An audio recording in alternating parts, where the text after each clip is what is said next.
নমস্কার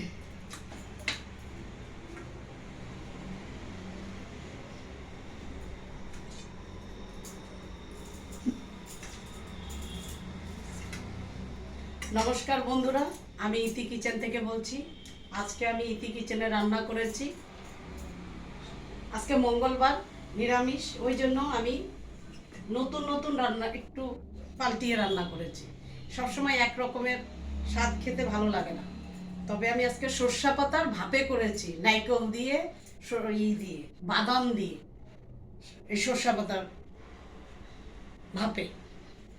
আর তিতার ডাল করেছি।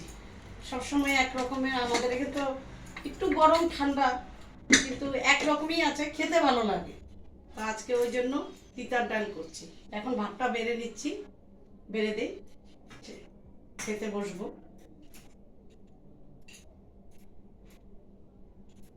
চচ্চড়ি আজকে নিরামিষ তরকারি, পাঁচ তরকারি করেছি।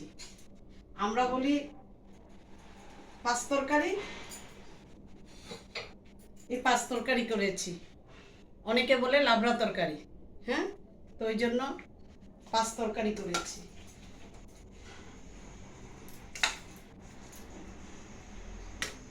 পাঁচ তরকারিটা দিচ্ছি।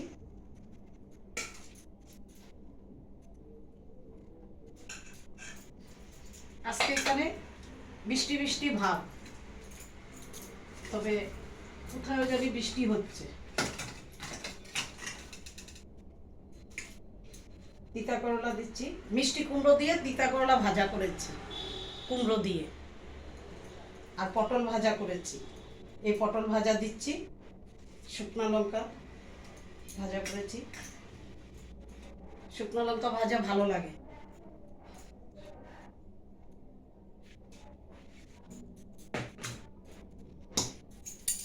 এই তিতার ডালটা রান্না করেছি। আমরা তিতার ডালে রাঁধুনি সম্বার, রাঁধুনি আর কালো জিরে সম্বার দিই তিতার ডালে। তা আমাকে কমেন্টসে লিখে জানাবে যে তিতার ডালে কি সম্বার দেয়, ঠিক আছে কি না। একটু শেয়ার করলে ভালো হবে, ভুল হইলে জিনিসটা শিখা যাবে।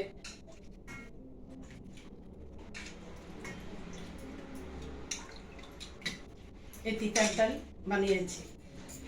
আর এই সর্ষে পাতার ভাপেটা আমার মার থেকে শিখেছি। আমার মা যখন নিরামিষ হতো, অনুকূল ঠাকুরের দীক্ষা নিয়েছে, তো অনুকূল ঠাকুররা তো সবসময় নিরামিষ, যারা স্বস্তিনী নেয় তারা নিরামিষ খায়।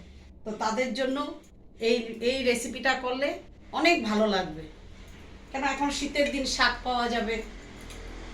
তো একবার ভাপে এই জিনিসটা খেয়ে দেখুন, অনেক ভালো লাগবে।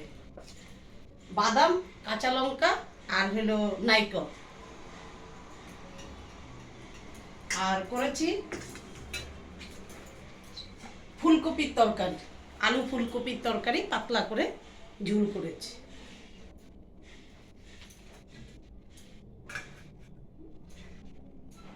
গামাখা গামাখা।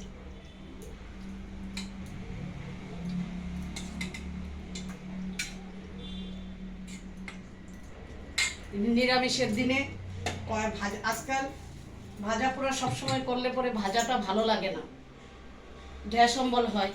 তবে এই জন্য আমি যে থালটা সাজিয়েছি, মঙ্গলবার নিরামিষ, এই থাল সাজিয়েছি। কমেন্টস করবে, লাইক করবে, শেয়ার করবে। ইতি কিচেন থেকে নমস্কার।